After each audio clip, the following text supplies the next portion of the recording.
Welcome to Manikonda properties. మనకి 2 BHK east facing flat ఒకటి రెంట్కి వచ్చిందండి. ఈ ఫ్లాట్ ఫస్ట్ ఫ్లోర్లో ఉంది. ఈ ఫ్లాట్ రెంట్ వచ్చి మెయింటెనెన్స్తో కలిపి 18,000 రూపీస్ చెప్తున్నారండి.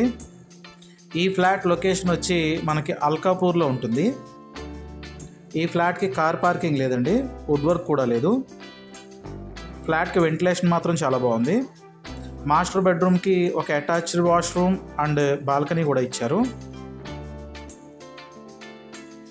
హాల్లో కామన్ వాష్రూమ్ వచ్చింది. డీటెయిల్స్ డిస్క్రిప్షన్లో ఉన్నాయి. విజిట్ చేయాలనుకునే వాళ్ళు డిస్క్రిప్షన్లో మా నెంబర్ ఉంది, కాల్ చేయండి.